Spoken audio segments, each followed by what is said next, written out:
ഇപ്പോൾ ധനുസുമോദ് കൂടെ ചേരുകയാണ് വിവരങ്ങൾ നൽകാനായി. ധനുസുമോദ്, കെ ആർ സാജു സൂചിപ്പിച്ചതുപോലെ തന്നെ ഹൈക്കമാൻഡിന്റെ ഒരു തീരുമാനം, അത് കേരള ഘടകം ഒന്നായി എടുക്കുന്ന തീരുമാനത്തെ അംഗീകരിക്കുകയാണ് ഹൈക്കമാൻഡും ചെയ്യാൻ സാധ്യതയുള്ളൂ. പ്രത്യേകിച്ച് പ്രിയങ്ക ഗാന്ധിക്കടക്കം കേരളത്തിൽ നിന്നുള്ള മുതിർന്ന വനിതാ പ്രവർത്തകരടക്കം വലിയ രീതിയിൽ പരാതികൾ പോയിട്ടുണ്ട് എന്ന തരത്തിലുള്ള റിപ്പോർട്ടുകൾ വരുന്നു.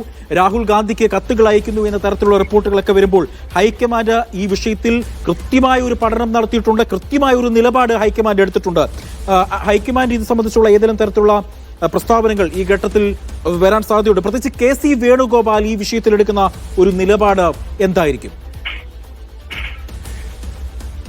അജി കുഞ്ഞുമോൻ, ഇപ്പോൾ കെ ആർ സാജു പറഞ്ഞ പോലെ തന്നെ ഹൈക്കമാൻഡിന് കൃത്യമായ ഒരു നിലപാടും ഒരു ധാരണയും ഈ വിഷയത്തിലുണ്ട്. കാരണം രാഹുൽ ഗാന്ധിക്കും പ്രിയങ്ക ഗാന്ധിക്കും ഒരു ദിവസം തന്നെ നിരവധി മെയിലുകളാണ് ഈ വിഷയത്തിൽ എത്തിക്കൊണ്ടിരിക്കുന്നത്.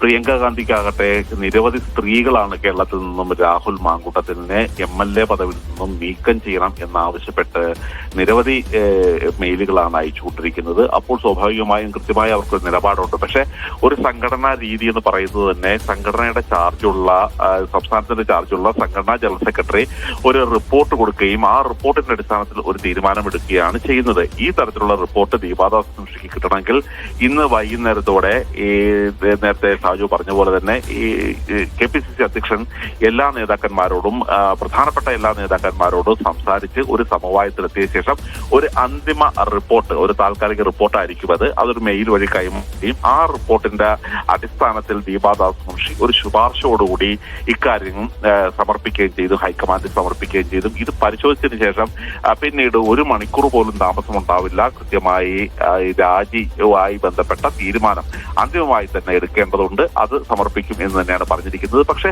അതിനു മുമ്പ് തന്നെ രാഹുൽ മാങ്കൂട്ടത്തിൽ അടക്കമുള്ള ആൾക്കാരോട്, അദ്ദേഹത്തിനോട് അനുകൂലിക്കുന്ന ആൾക്കാരോടുകൂടി ഒരു അഭിപ്രായം തേടേണ്ടതുണ്ട്. ആ അഭിപ്രായമാണ് ഇപ്പോൾ KPCC അധ്യക്ഷൻ തേടിക്കൊണ്ടിരിക്കുന്നത്. ഇത് കഴിഞ്ഞാൽ ഉടൻ തന്നെ ഇക്കാര്യത്തിൽ ഈ റിപ്പോർട്ട് കിട്ടിയാൽ ഉടൻ തന്നെ തീരുമാനമുണ്ടാവും.